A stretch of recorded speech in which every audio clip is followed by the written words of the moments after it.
Dear students, नमस्ते। स्वागत है आपका हमारे इस YouTube चैनल में। और आज हम वैसे टॉपिक के बारे में बात करेंगे, समझेंगे, जिसे आमतौर पर विद्यार्थी पढ़ना नहीं चाहते हैं और शिक्षक पढ़ाना नहीं चाहते हैं।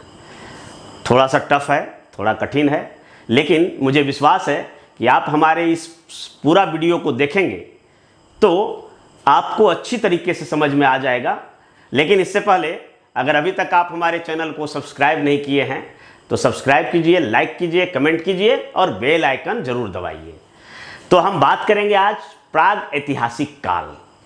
प्राग ऐतिहासिक काल यह टॉपिक ऐसा टॉपिक है जिसे मैं बेसिकली बना रहा हूं मानव विज्ञान के विद्यार्थियों के लिए, एंथ्रोपोलॉजी के विद्यार्थियों के लिए।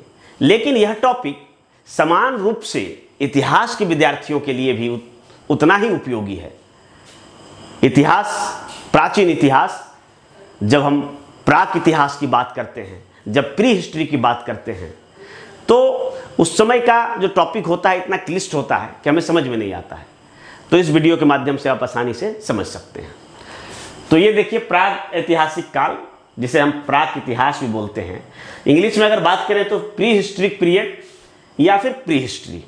और एंथ्रोपोलॉजी की अगर बात करें तो एक एंथ्रोपोलॉजी में एक सेगमेंट होता है जिसको कि पुरातात्विक मानव शास्त्र कहा जाता है, और इंग्लिश में आर्कोलॉजिकल एंथ्रोपोलॉजी।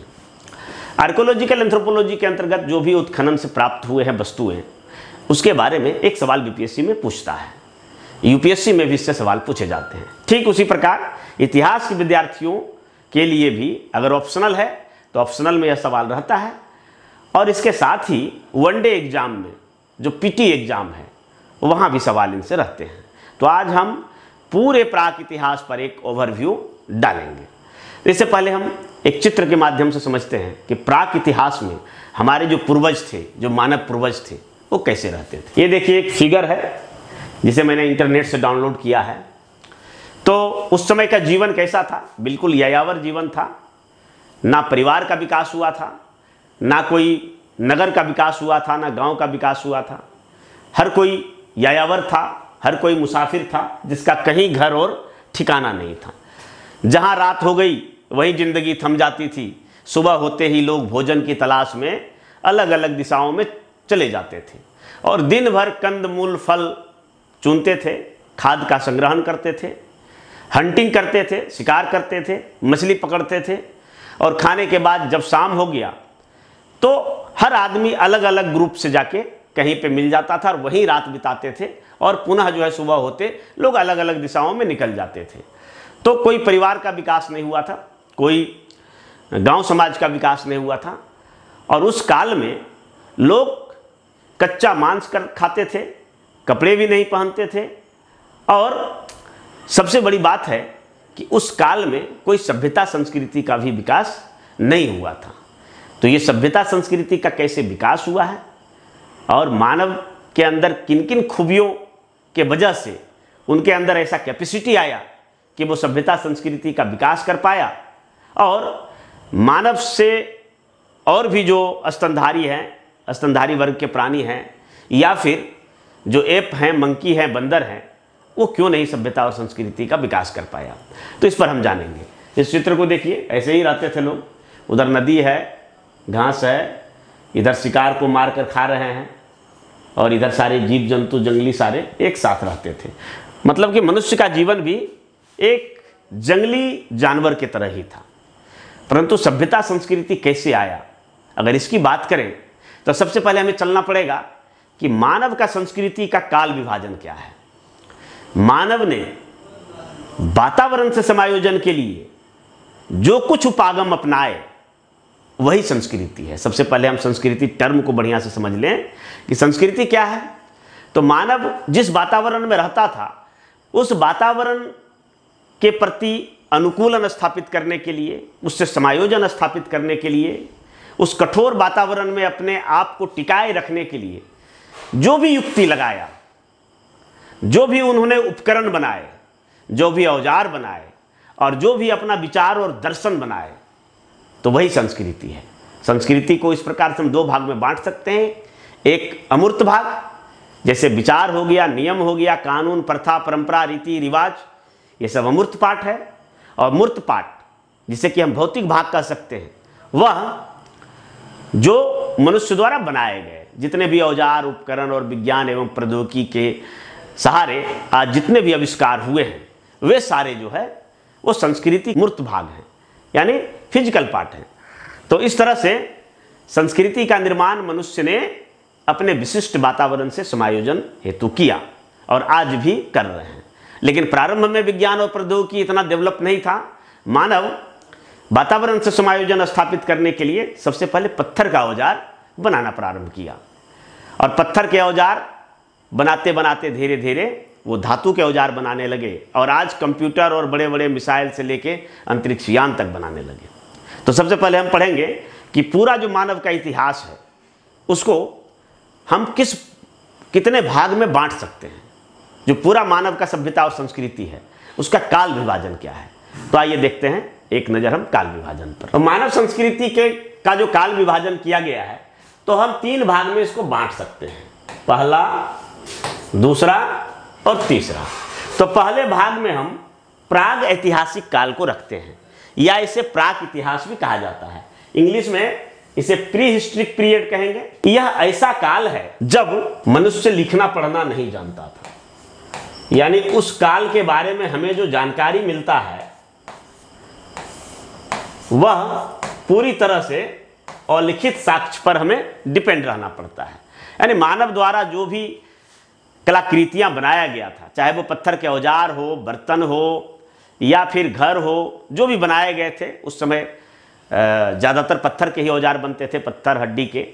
तो उससे जो हमें प्राप्त होता है और उसके आधार पर हम अनुमान लगाते हैं कि तत्कालीन समय में उस काल में मानव का इतिहास कैसा रहा होगा, मानव किस प्रकार से रहते होंगे, मानव का कार्यशैली क्या रहा होगा, मानव का जीवन और व्यवहार कैसा रहा होगा। तो यह जो है अलिखित साक्ष्य है। अलिखित साक्ष्य पर हम यहाँ पर निर्भर रहते हैं, और ऐसे इतिहास को प्री हिस्ट्री हम बोलते हैं, यानी प्राक इतिहास, जब मनुष्य लिखना पढ़ना नहीं जानता था और बिल्कुल जो है अलिखित साक्ष्य मिलता था।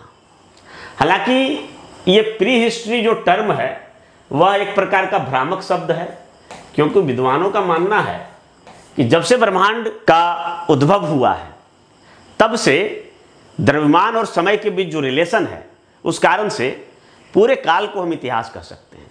तो ऐसा केवल इस आधार पर हम यह नहीं कह सकते हैं कि जब मनुष्य लिखना पढ़ना नहीं जानता था तो ये प्री हिस्ट्री है, यानी इतिहास के पूर्व।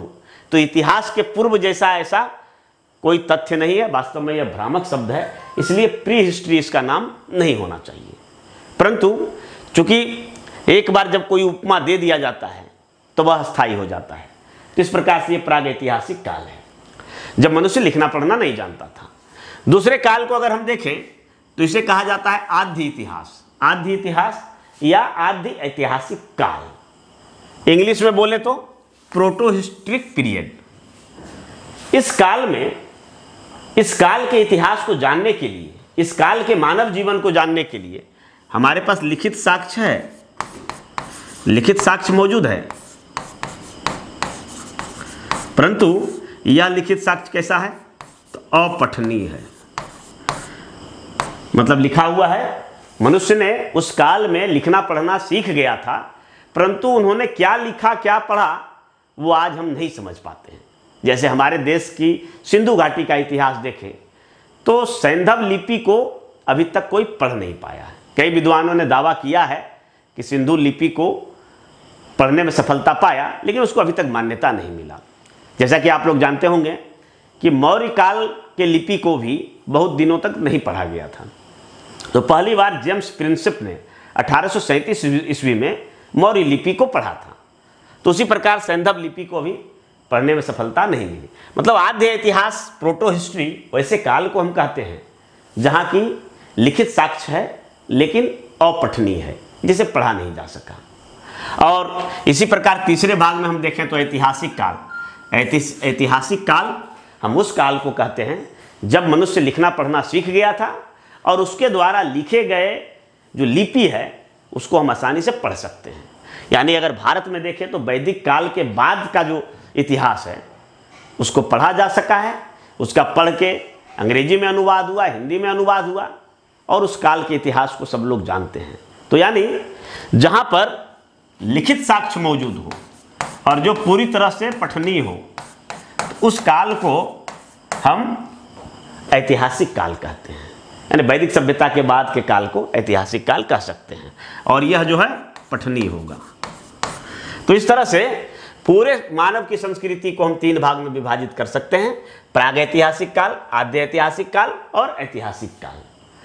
अब एक तथ्य पर हमें और गौर करना पड़ेगा कि ये पूरा का पूरा जो प्रागैतिहासिक काल है, उस काल में मनुष्य ने पत्थर के औजार बनाए और पूरा जो काल है तो लगभग यह 10 लाख वर्षों का है। लगभग 10 लाख वर्षों का यह काल है और 10 लाख वर्षों तक मानव केवल पत्थर के ही औजार बनाते रह गए। हालांकि अंतिम चरण में बर्तन, कृषि, पशुपालन, इन सब चीज़ों का जरूर विकास हुआ जिसको कि आगे हम चर्चा करेंगे, परंतु पत्थर के औजार बनाने के कारण इस काल को पाषाण काल कहा गया। यानी पाषाण काल या फिर स्टोन एज या फिर इसे प्रस्तर काल भी बोल सकते हैं। प्रस्तर मतलब पत्थर होता है, इसलिए इसे प्रस्तर काल भी हम बोल सकते हैं। तो इस तरह से पाषाण काल क्या है, तो वास्तव में प्रागैतिहासिक काल और पाषाण काल दोनों एक ही है, दोनों एक ही मीनिंग रखता है, चाहे उसको प्रागैतिहासिक काल कह लीजिए या फिर पाषाण काल कह लीजिए। क्योंकि पूरा का पूरा जो पत्थर के औजार जिस काल में बने थे उसको पाषाण काल कहते हैं या फिर प्रागैतिहासिक काल कहते हैं या फिर प्राक इतिहास बोलते हैं। अब हम बात करते हैं कि जब ये पत्थर के औजार बनते थे तो धातु के औजार कब बनने लगे। तो धातु के औजार आज भी बन रहे हैं। प्रारंभ कब हुआ, तो ये आद्य ऐतिहासिक काल से धातु के औजार बनना प्रारंभ हो गया। जैसे कि आद्य इतिहास का सबसे बड़ा जो उदाहरण है सिंधु घाटी सभ्यता है, हड़प्पा सभ्यता है। तो हड़प्पा सभ्यता में हम जानते हैं कि उस काल को ब्रॉन्ज एज भी कहा जाता है, यानी तांबे और कांसे के औजार बनना प्रारंभ हो गया था और तांबे और कांसे के औजार बनने के कारण इस काल को धातु काल कहा गया। तो इन दोनों को अगर मिला दिया जाए, आद्य ऐतिहासिक और अब का जो ऐतिहासिक काल है, तो दोनों मिला के हम धातु काल कह सकते हैं या फिर इसको मेटल एज हम इंग्लिश में कह सकते हैं। यह जो है आज से 6000 से 4000 वर्ष पूर्व जो है प्रारंभ हुए थे। अब पहले हम बेसिकली आज हमें पढ़ना है पाषाण काल, लेकिन पाषाण काल पढ़ने से पहले हम थोड़ा सा धातु काल के बारे में भी 5 मिनट का चर्चा कर लेना जरूरी समझते हैं कि धातु काल कैसे कैसे प्रारंभ हुआ। तो आइए हम जानते हैं धातु काल। तो ये है धातु काल यानी मेटल काल, मेटल एज। मेटल एज 2 काल को मिला के हम कहते हैं। इसमें आद्य ऐतिहासिक काल भी आता है और ऐतिहासिक काल भी आता है। आद्य ऐतिहासिक काल मतलब वैसे काल जब मनुष्य लिखना पढ़ना सीख गया, परंतु उसके लिपि को आज तक हम पढ़ नहीं पाए, जैसे सिंधु घाटी की सभ्यता। और ऐतिहासिक काल अगर भारतीय संदर्भ में देखें तो वैदिक काल के बाद से अब तक का जो चल रहा है उसको हम ऐतिहासिक काल कह सकते हैं। तो ये धातु काल को भी हम 3 भाग में बांट सकते हैं। तो 3 भाग में कौन कौन, तो पहला भाग को यदि देखा जाए तो ये धातु प्रस्तर युग कहलाता है। यह 4000 BC से पूर्व की बात है। धातु प्रस्तर काल का मतलब हुआ, धातु मतलब मेटल और प्रस्तर मतलब स्टोन, यानी धातु और पत्थर के जब मिले जुले औजार बनना प्रारंभ हुआ था।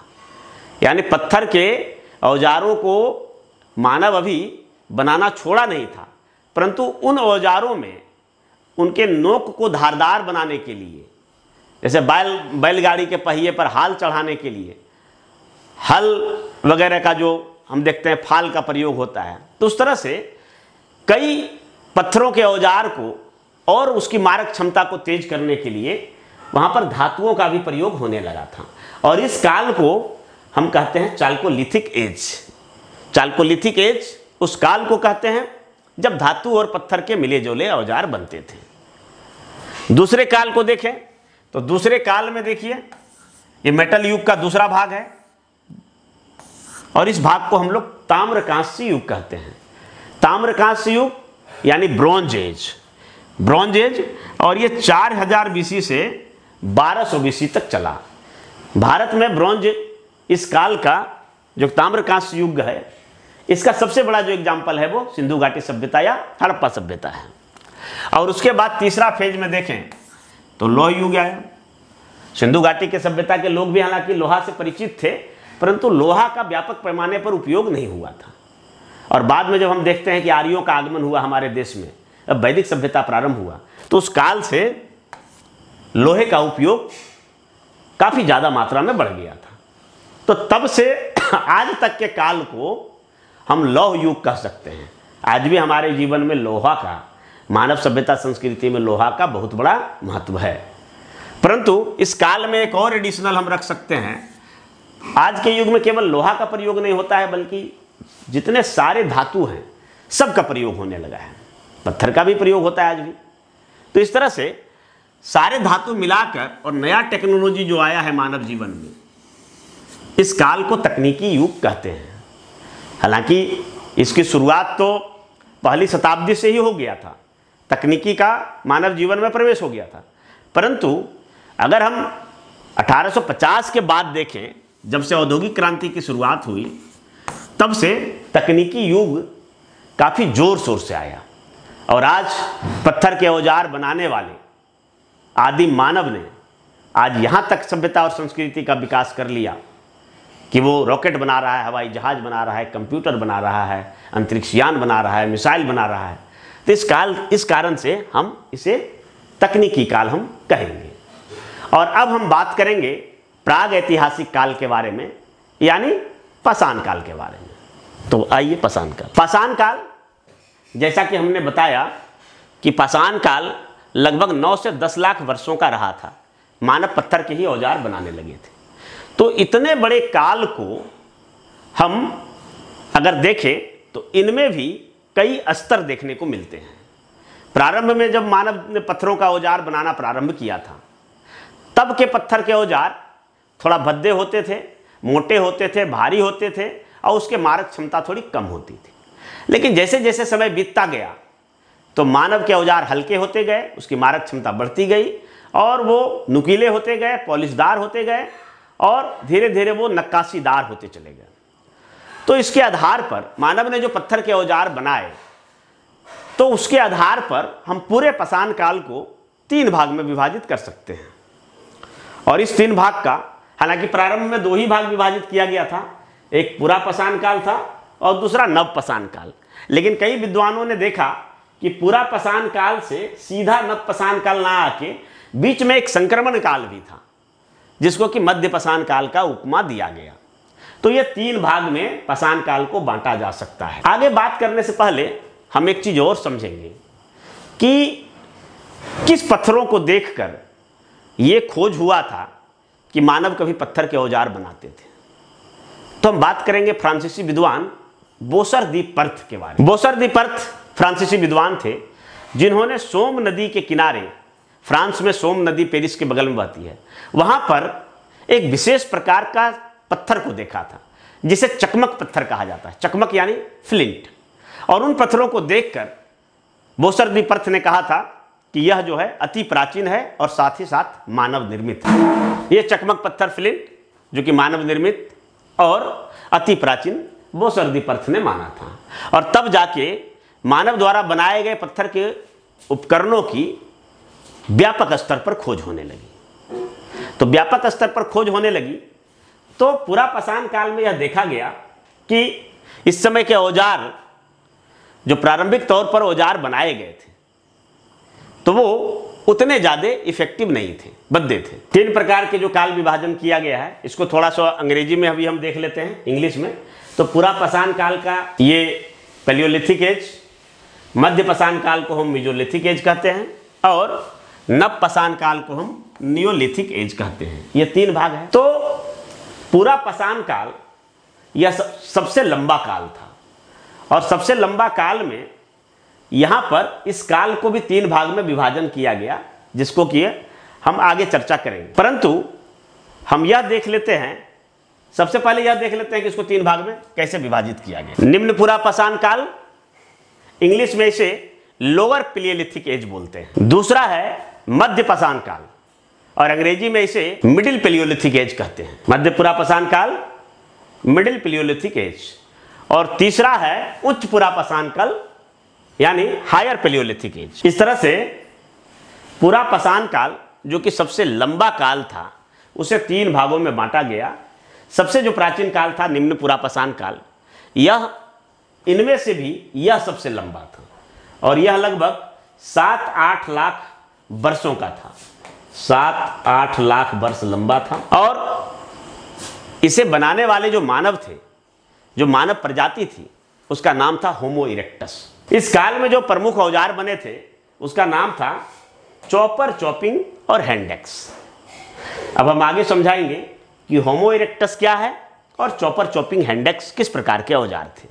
पहले हम देख लेते हैं मध्य पुरापाषाण काल के।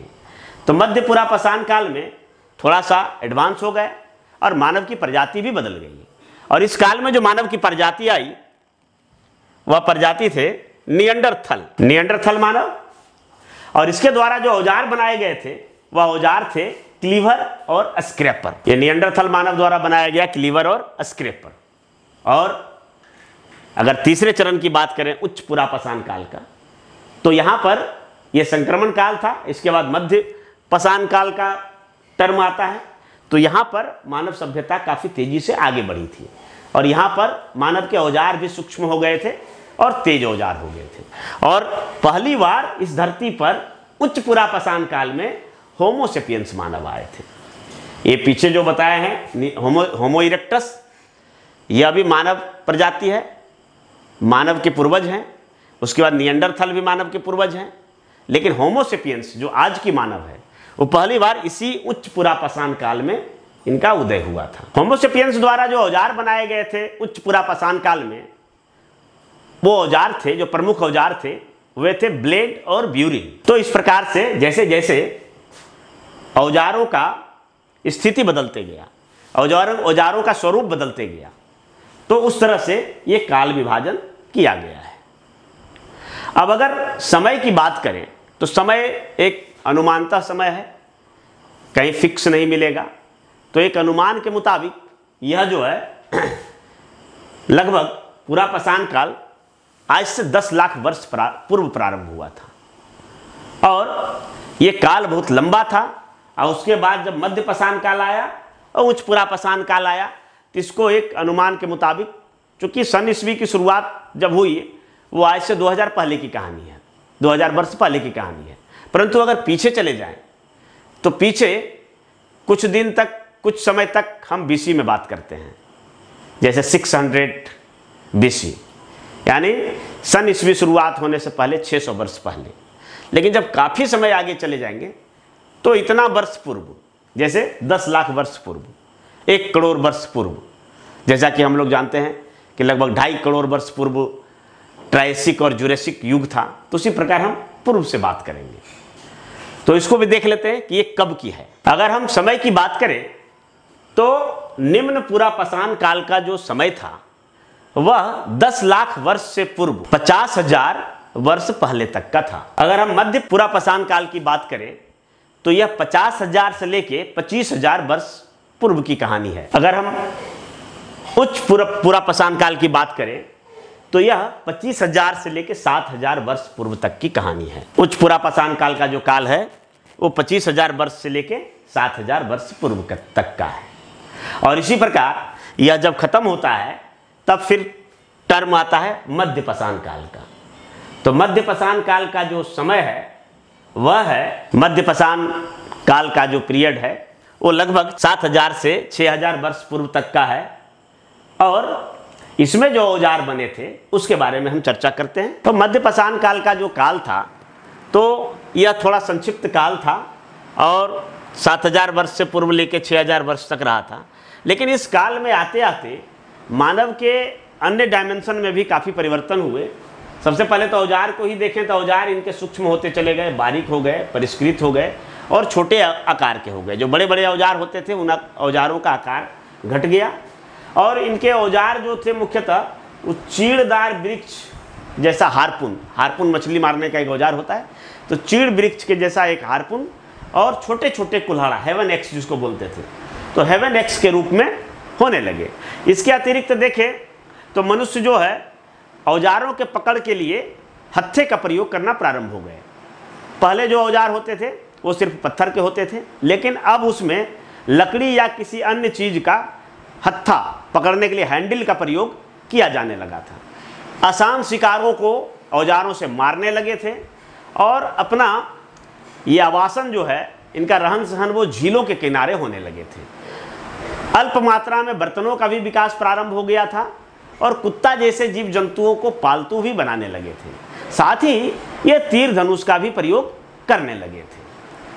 अब हम बात करेंगे नवपाषाण काल। नवपाषाण काल मानव जीवन के लिए काफ़ी क्रांतिकारी परिवर्तन वाला काल रहा था और अभी तक जो मानव यायावर जीवन जी रहे थे, जंगलों में रहते थे, कंदमूल फल खाते थे और शिकार और कच्चा मांस खाते थे, तो अब तक मानव जो है आग जलाना सीख लिए थे और गुफाओं में रहना सीख लिए थे। नवपाषाण काल आते आते मानव में काफ़ी ड्रामेटिक चेंजिंग हुआ और यही कारण है कि नवपाषाण काल को नवपाषाण क्रांति भी कहा जाता है। यह एक टर्म है नियोलिथिक रिवॉल्यूशन, जिसे कि मशहूर इतिहासकार गॉर्डन चाइल्ड के द्वारा दिया गया था। इस काल के कालावधि की बात करें तो यह लगभग 6000 वर्ष से 4000 वर्ष पूर्व का माना जाता है और इस काल में आते आते, जैसा कि नवपाषाण क्रांति इसे कहा गया है, तो मानव अब धीरे धीरे खेती बाड़ी करना प्रारंभ कर दिया था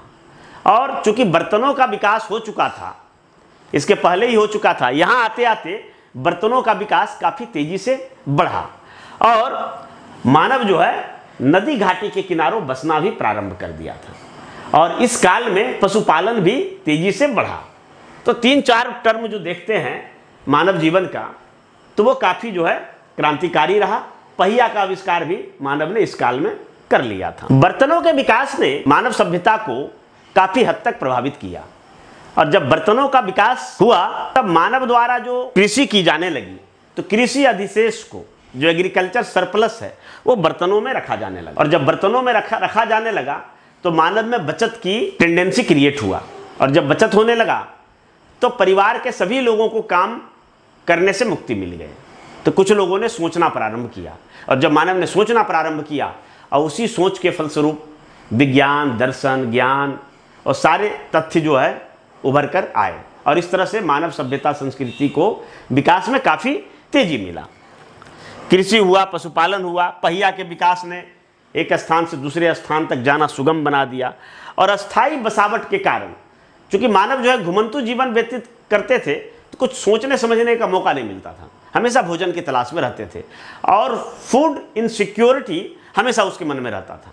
लेकिन यहाँ आते आते जब ये नदी घाटी और झीलों के किनारे बसने लगे तब फिर इन्हें भोजन की विशेष चिंता नहीं रह गई और जब भोजन की विशेष चिंता नहीं रह गई तो इनका जब दिमाग खाली हो गया और इसका मस्तिष्क जब विकास हुआ तो उन्होंने कुछ सोचना प्रारंभ किया और यही कारण है कि नवपाषाण काल में जो क्रांति आई, जो मानव जीवन में जो ड्रामेटिक चेंजेज आया और उसके कारण से फिर मानव के विकास, सभ्यता, संस्कृति का रथ जो है वो आगे बढ़ा।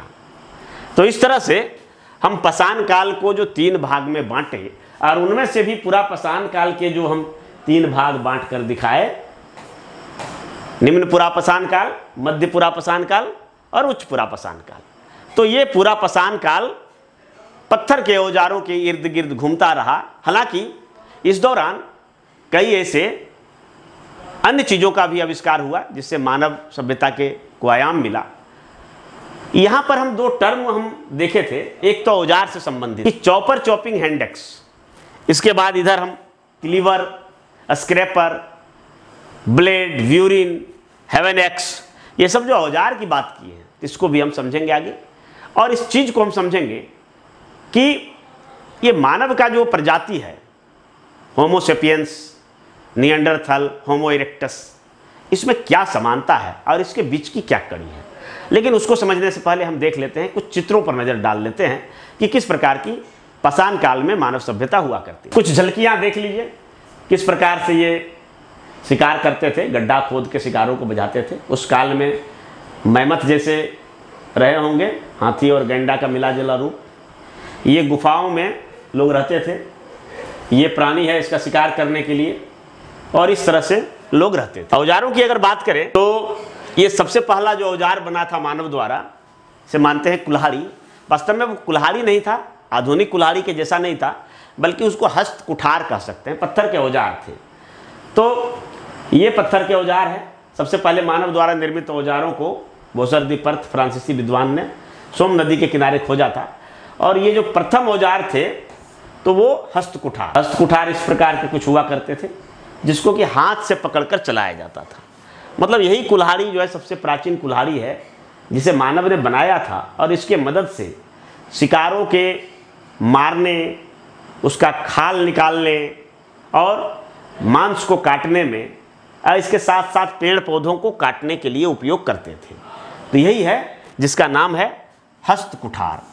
ये हस्तकुठार है जिसको कि हैंड एक्स बोलते हैं, और सबसे प्राचीन अगर औजार की बात करें तो यही औजार है। और देखते हैं मध्य पुरापाषाण काल यानी मिडिल पैलियोलिथिक एज में हम देखे थे तो ये स्क्रैपर है और ये क्लीवर है। इसके अतिरिक्त और भी देख सकते हैं, ये चॉपर है। ये निम्न पुरापाषाण काल का चॉपर औजार है। चॉपर चॉपिंग हैंडेक्स, तो हैंडेक्स की तो उधर बात करें, ये चॉपर है। उसी प्रकार ये चॉपिंग है, ये मानव द्वारा निर्मित सबसे पहले होने वाले औजारों में से एक है। ये स्क्रैपर है। इस पर हम एक और वीडियो बनाएंगे जिसमें हम पूरा पाषाण काल के बारे में बताएंगे, तो उसमें इन औजारों के बारे में विस्तार से बताएंगे। इसके अतिरिक्त देखिए ये ब्लेड है, ये ब्यूरिन है, जो कि उच्च पुरापाषाण काल आते आते मानव ने बनाना प्रारंभ किया था। तो इस प्रकार से औजारों के बाद अगर हम दो टर्म को और हम समझते हैं कि मानव प्रजाति का फंडा क्या है और उसमें किस प्रकार से रिलेशन है। तो जैसे कि माना जाता है कि बंदर हमारे पूर्वज थे। बंदर आम बोलचाल की भाषा में बोला जाता है, परंतु वास्तव में बंदर नहीं बल्कि कपी यानी एप हमारे पूर्वज थे। और मानव और एप में जितना अंतर है उतना ही एप और बंदर में अंतर है। इस बात को समझने के लिए भूल नहीं करना चाहिए। तो हमारा पूर्वज जो था वो कपी था। तो कपी से किस प्रकार की मानवीकरण की प्रक्रिया हुई और किस प्रकार से मानव बना, तो उसकी चर्चा हम अभी करेंगे। अब हम बात करेंगे मानव पूर्वज की। तो मानव पूर्वज के संबंध में कुछ ऐसे शब्द आपको सुनने के मिलेंगे जो थोड़ा सा टफ महसूस होगा, लगेगा कि पता नहीं ये कहाँ से आ गया ऐसे भारी भरकम शब्द। लेकिन मैं आज बताऊंगा आपको मानव पूर्वज के बारे में, तो ये सारे शब्द जो है वो आसान हो जाएंगे। तो हम लोग जैसा कि जानते हैं कि हम लोग के पूर्वज जो है वो कपी थे, और सबसे जो निकटतम कपी थे तो वो प्रोप्लायोपिथिकस नामक कपी था, जहाँ से कि मानवीकरण की प्रक्रिया प्रारंभ हुई। और दूसरी ओर शाखाजीवी प्राणी जो कि पेड़ पौधे पर रहते थे, उनका एक लाइन अलग हो गया और मानवीकरण की प्रक्रिया की लाइन अलग हो गई। तो पहला जो सबसे पहला कपी था वो था प्रोप्लायोपिथिकस। ये प्रोप्लायोपिथिकस जो कि जंगलों में रहते थे और पेड़ पर रहते थे। और इसके बाद इसका जो अगला टर्म आया वो हुआ ड्रायोपिथिकस। प्रोप्लायोपिथिकस नामक कपी जो है वो पेड़ पर रहते थे, और ड्रायोपिथिकस आते आते वातावरण में परिवर्तन हुआ, जिसके कारण ये पेड़ जो थे वो लुप्त हो गए। और लुप्त हो जाने के कारण ये ड्रायोपिथिकस का जो अगली पीढ़ी आया, जिसको कि हम रामापिथिकस कहते हैं, उसको जमीन पर उतारना पड़ा। और ये पेड़ पर रहने के अभ्यस्त होने के कारण पेड़ पर जो इनका जीवन बसर होता था कुछ अलग प्रकार का होता था, परंतु यह जब जमीन पर उतरा, माना जाता है कि मानव का उद्गम भूमि अफ्रीका है, और अफ्रीका के सवाना घास में जब उतरा तो इन्हें नई कठिनाइयों का सामना करना पड़ा। और सवाना के घास के मैदान जो कि शोल्डर हाइट के होते हैं, उनसे उस घास के मैदान से अपने शत्रुओं को देखने के लिए या अपने भोजन के तलाश के लिए इन्हें पिछले टांगों पर उचक्कर खड़ा होने की आवश्यकता महसूस हुई। तो इसकी अगली पीढ़ी जो रामापिथिकस है, रामापिथिकस को जलवायु परिवर्तन का जो सामना करना पड़ा और पेड़ पौधे लुप्त हो जाने के कारण जो इसे जमीन पर उतरना पड़ा, तो जमीन पर उतरने के कारण इसे अपने शरीर में नई विशिष्टताओं को जन्म देने की और उद्विकास की प्रक्रिया से गुजरना पड़ा। और लगातार ये दो पैरों पर खड़े होते रहने के कारण धीरे धीरे इनके अंदर उस प्रकार की कैपेसिटी बिल्डिंग होता चला गया। और ड्रायोपिथिकस से जाके इधर से एक शाखा अलग हो गया और यह शाखा जाके एप, जिसे कि हम कपी बोलते हैं, कपी में डेवलप हुआ। और ये कपी जाके आगे गोरिल्ला, ओरंगुटान, गिब्बन, बबून, सिमोंग, ये सारे कपी इधर जाके डेवलप हुए। यानी हम कह सकते हैं ये gorilla, chimpanzee, orangutan, baboon, siamang, gibbon, ये सब जो है इसकी एक धारा अलग हो गई। इधर हम जलवायु परिवर्तन के कारण जो रामापिथिकस को जो नई विशेषताओं को अपने शरीर में उद्विकास करना पड़ा, जिसके कारण जो इसकी अगली पीढ़ी आया वह कहलाया ऑस्ट्रालोपिथिकस। प्रारंभ में जो शाखाजीवी प्राणी पेड़ों पर रहते थे तो वो रामापिथिकस होते हुए जब इन्हें जमीन पर रहना पड़ा और सवाना घास के मैदानों में इन्हें जब 2 पैरों पर खड़े होने की आवश्यकता महसूस हुई तो ऑस्ट्रालोपिथिकस आते आते यह कभी 2 पैरों पर खड़ा भी हो लेते थे, परंतु जब इन्हें चलने की आवश्यकता पड़ती थी तो 4 पैरों पर चलते थे। तो यह परिवर्तन ऑस्ट्रालोपिथिकस पर आता गया। ये 2 पैर और 4 पैर दोनों का उपयोग करते थे, परंतु इन विशेषताओं के कारण जब इसकी अगली पीढ़ी आया, जिसे हम कहते हैं होमो इरेक्टस, तो ये पूरी तरह से सीधा खड़ा हो गया। और इस तरह से होमो इरेक्टस पहली बार एक ऐसा मानव प्रजाति हुआ जो जमीन पर 2 पैरों पर खड़ा हो गया। ये होमो इरेक्टस जमीन पर सीधा खड़ा हो। अब यहीं से मानव के अंदर जो विशिष्टता उत्पन्न हुई, तो सीधा खड़ा होने के कारण शरीर में कई बदलाव हुए। बदलाव क्या हुआ? तो सबसे पहले जो मेरुदंड है, तो मेरुदंड एस आकार का हो गया। हमारे जो फीमर का जो बनावट है वो बदल गया। और ये जो गले है, जो एप का ऐसे लटका हुआ रहता है दाढ़ी, वो सीधा हो गया। यानी इसके लिए हमारा खोपड़ी का जो फोरामेन मैग्नन है, जो कि छिद्र होता है, तो वो छिद्र जो है आधार तल पर हो गया।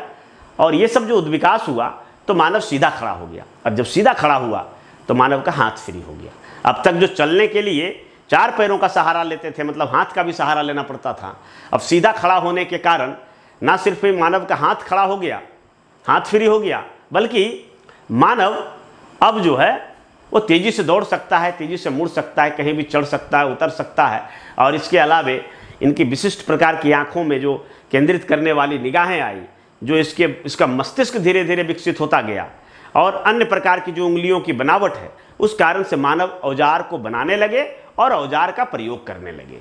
तो होमो इरेक्टस ही पहला मानव था जिन्होंने निम्न पुरापसान काल में सबसे पहले औजारों को बनाया। हालांकि यह माना जाता है कि औजारों का प्रयोग वो ऑस्ट्रालोपिथिकस से ही प्रारंभ हो चुका था। और ऑस्ट्रालोपिथिकस वह पहले मानव थे जिन्होंने औजारों का प्रयोग किया, लेकिन पहली बार औजारों को बनाने का काम होमो इरेक्टस ने किया था। और होमो इरेक्टस के बाद इसकी जो अगली पीढ़ी आई उसे हम निएंडरथल कहते हैं। बहुत सारे विद्वान यह मानते हैं कि मानव का यानी होमो सेपियंस का जस्ट पूर्वज जो है वो निएंडरथल है, परंतु निएंडरथल किसी खास प्रकार की बीमारी से ग्रसित थे, इस कारण से वो धरती पर लुप्त हो। तो ये निएंडरथल जो है वो धरती पर थोड़ा सा ठीक ढंग से सीधा होकर नहीं चल पाते थे, जिसके कारण ये पृथ्वी पर सर्वाइव नहीं कर पाए। और इसका जो अगला पीढ़ी आया होमो सेपियंस, जो आज के मानव है, जिसे हम ज्ञानी मानव कहते हैं, तो वो होमो सेपियंस जो है पहली बार उच्च पुरापसान काल में सामने आया। और तब से लेकर मानव आज इस हाल में है। अब मानव की और अन्य प्रजातियों की बात करें तो यहाँ से लेके इधर सारे प्रजाति किन कारणों से विलुप्त हुआ, ये आज भी इतिहासकारों और मानव शास्त्रियों के लिए खोज का विषय है। परंतु अभी जो मानव है उसकी हम बात करते हैं तो वह मानव है होमो सेपियंस। तो इस प्रकार से आप देखिए, प्रोप्लायोपिथिकस जो पेड़ पर रहता था और ड्रायोपिथिकस के आते ही जब वातावरण परिवर्तन हुआ, पेड़ लुप्त हो गए, जिसके कारण रामापिथिकस को जमीन पर उतरना पड़ा। और जमीन पर रहने के कारण इसे नई विशेषताओं को सामना करना पड़ा। ऑस्ट्रालोपिथिकस थोड़ा सा खड़ा हुआ और बेहतर ढंग से होमो इरेक्टस खड़ा हुआ। और यहीं से होमो इरेक्टस के खड़ा होने के कारण जो मानव ने व्यापक स्तर पर औजारों का निर्माण एवं प्रयोग करना प्रारंभ किया। और होमो इरेक्टस आते आते इसकी पुनः जो है माना जाता है कि 3 भाग में अलग अलग भौगोलिक कारणों से विकसित हुए, जिसमें एक है क्रोमैग्नन, दूसरा है चांसलेट और तीसरा है ग्रिमाल्डी। तो इस प्रकार से कभी भी जब कभी इन सब शब्दों का टर्म का यूज होगा तो इसे इस प्रकार से आप समझ सकते हैं कि यह एक श्रृंखला है। हालांकि यह पूरी तरह से अनुमान पर आधारित है और कई सारे विद्वान इससे सहमत नहीं हैं, परंतु जो अधिकांश मानव शास्त्रियों और इतिहासकारों का जो निष्कर्ष है वो इस प्रकार से माना जाता है कि मानव का एप से, जो बंदर से जो मानव का विकास की बात करते हैं, तो इसी क्रम में हुआ होगा। तो आज बस इतना ही रहने देते हैं। पाषाण काल से संबंधित और भी जानकारी हम अगले वीडियो में प्रस्तुत करेंगे। तब तक के लिए धन्यवाद।